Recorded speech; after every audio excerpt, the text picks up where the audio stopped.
Welcome to part two of the AI Midjourney chair render. Today we're going to be creating some lighting environments, animation, and texturing. Create a new collection called chair, add all of our objects into it.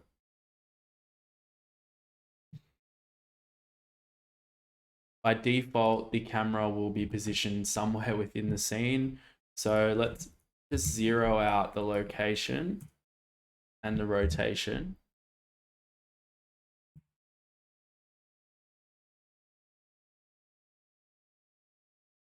I'm going to rotate this camera here. Now to go into the camera view, usually you press numpad 0, but I don't have a numpad, so I'm going to press Alt C, which is what I've set up as my hotkey. I'm going to be exporting this to Instagram, so if we go to our scene settings, you can change the resolution, which will affect basically this border of the camera. So I'm going to change it to 1080 1350.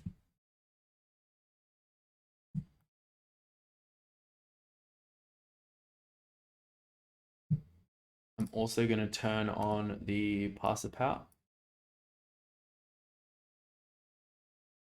By hitting G, you can move around the camera, and you can also lock it to axes by hitting Y, Z, or X.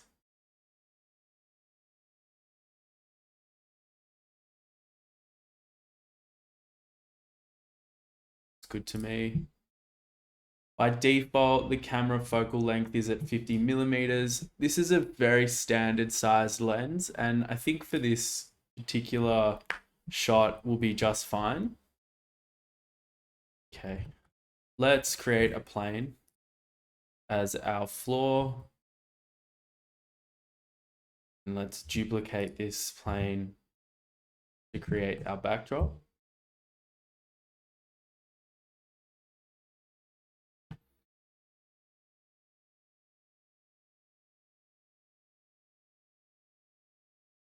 The next step is to add a HDRI or a lighting setup. So I'm going to drag another viewport from the bottom here, shader editor, into world.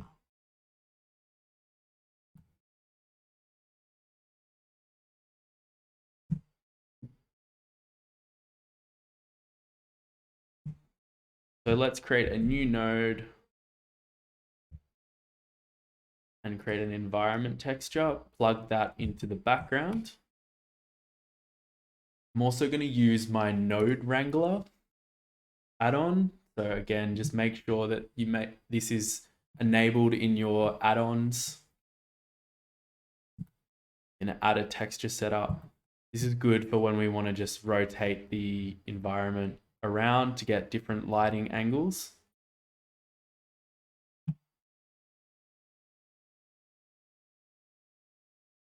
I'm going to use this bathroom.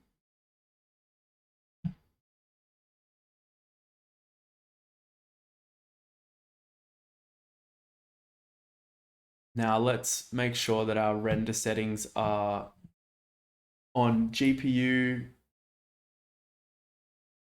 can turn denoise on for both sampling and render. And just double check in your preferences in system that you have a GPU activated. Otherwise, you can use your CPU as well. Go into rendered mode.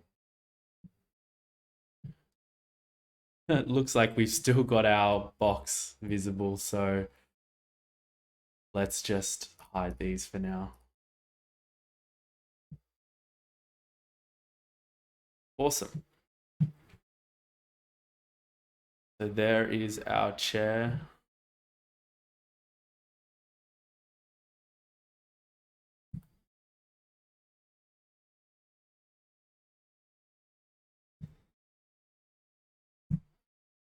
Let's create a new collection and call this background. Add our planes in. It's going to rotate this slightly on an angle.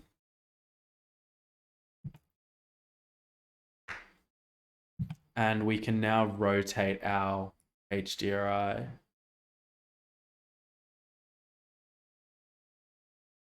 Sorry, rotate on the Z axis. Oh, that's the issue. Let's delete this light.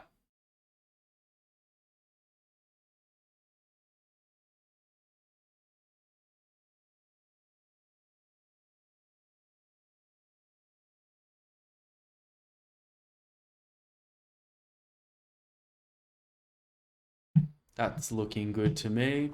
I think this lighting setup is quite dramatic. So I'm going to add a bit more light to these front faces. So we're going to add a light, a area light. Just going to move it in front of the chair. And a great way to make sure that your light is always pointing at the object is to add a track to option and target the chair. So now whenever we move this around, see, giving us a nice even light.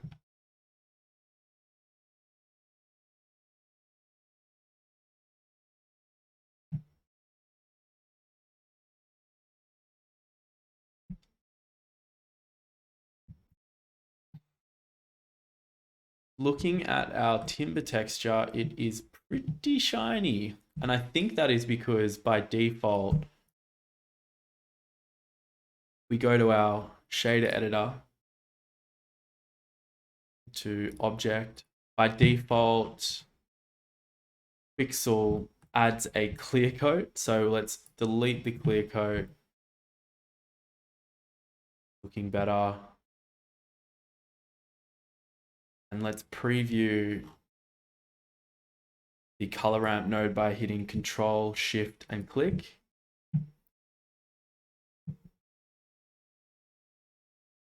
So the darker the color in this preview, the more kind of reflection you get on the timber. So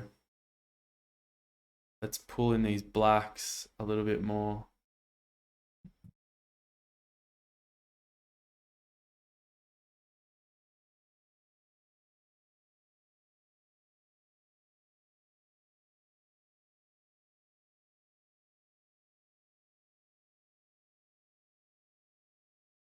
Nice. The other thing to note is it's looking pretty sharp here. So let's add a modifier, a bevel modifier. And we're just going to give it 1 millimeter and 5 segments. You can see now it's looking much more rounded and soft. And this is a non-destructive way of editing each of the objects. I'm going to go in, select all of our objects, and select this leg last, the one that has the modifier, and hit Control L, and we're going to link all of the modifiers. So now that should copy all the modifiers to our other object. Okay, let's add some textures to our scene. Let's use Quixel.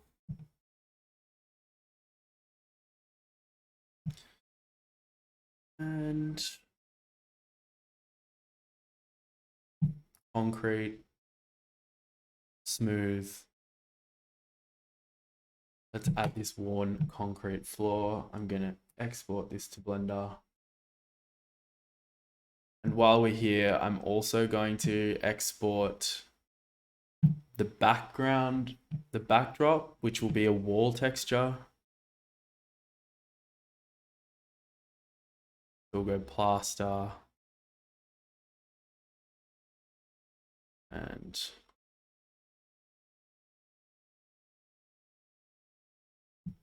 think this stucco facade will be just fine. We'll export that as well.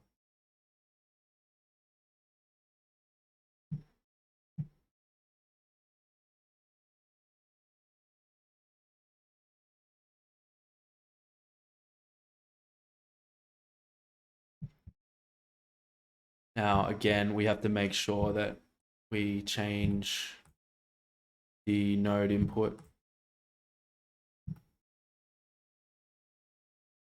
reduce the clear coat to 0.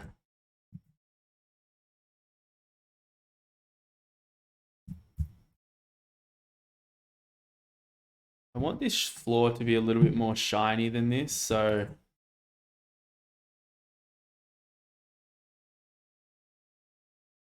make this more gray color.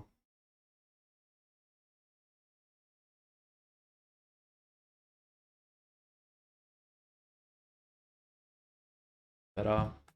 And for the backdrop, looks like we're getting a little bit of light coming through there, so let's make sure apply scale. I'm just going to extrude this back edge. So going edge select mode, E, Y. Select this edge. Let's add a bevel.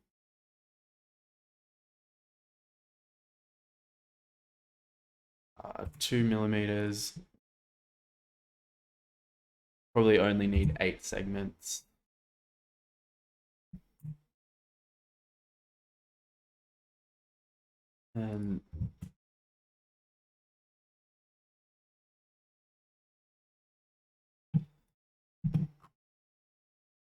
And now let's make sure all of the nodes are correct for the background.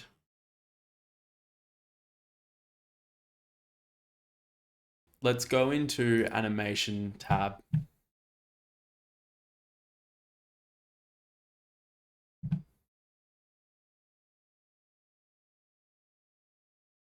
going to create a graph editor window on the right here and our dope sheet timeline on the bottom.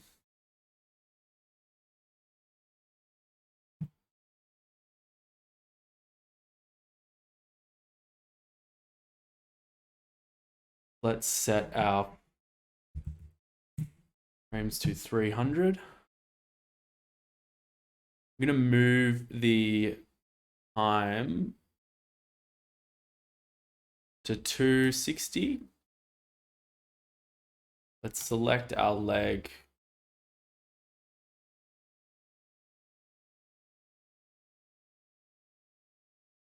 And let's just keyframe the location, the rotation.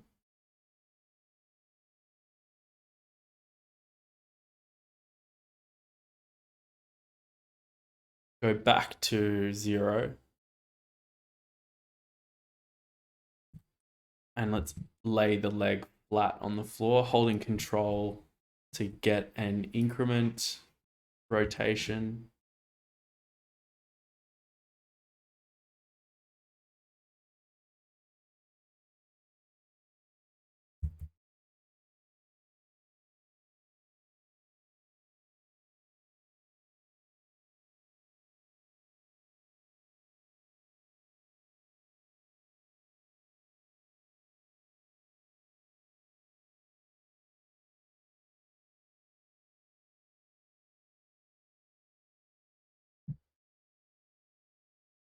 And we'll just add keyframes.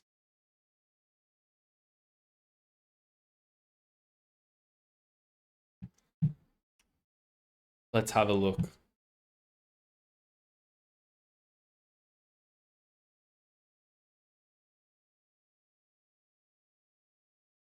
Looks pretty cool.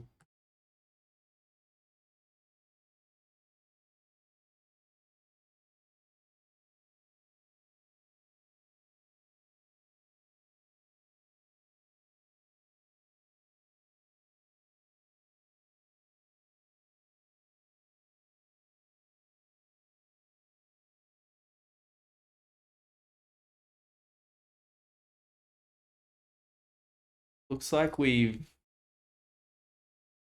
gotten rid of our Boolean.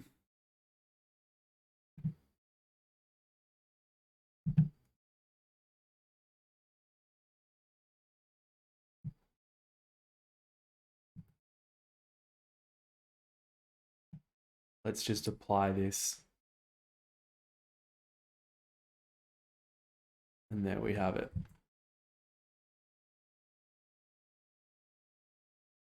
Okay, so our leg is currently in the floor.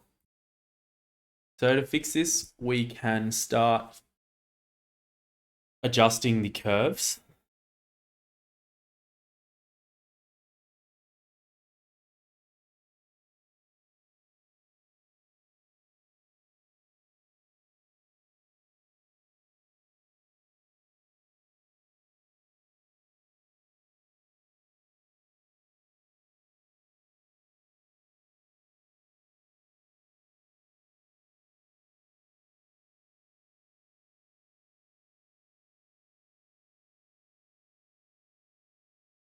We're still in the floor a little bit.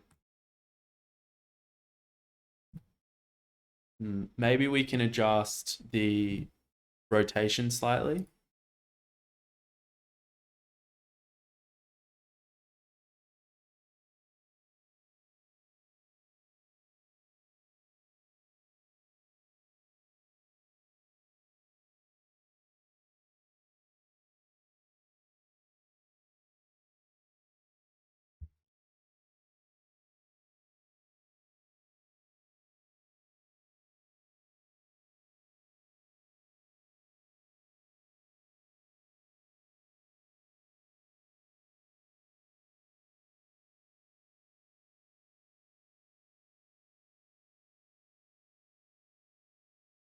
And move the D location. We're going to have to add a keyframe here.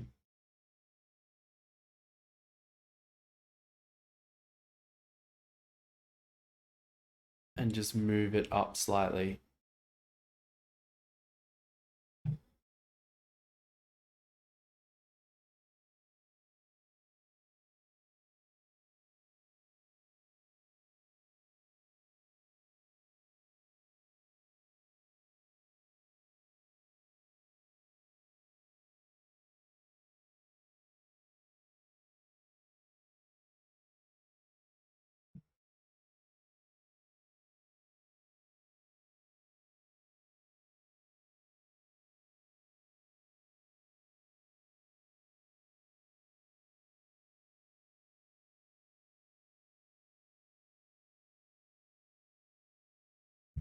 Okay, I'm happy with that. Now let's export our animation. So we'll go to our sampling settings, change the max samples to 300. That should be plenty.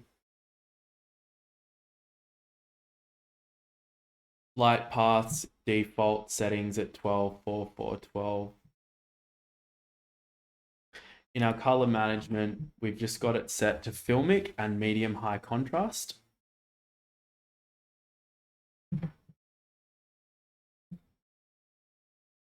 Next, we'll go to where we want to be outputting our frames to. And I'm just going to select a PNG. In some instances, I'll use an EXR, but a PNG should be fine for this render.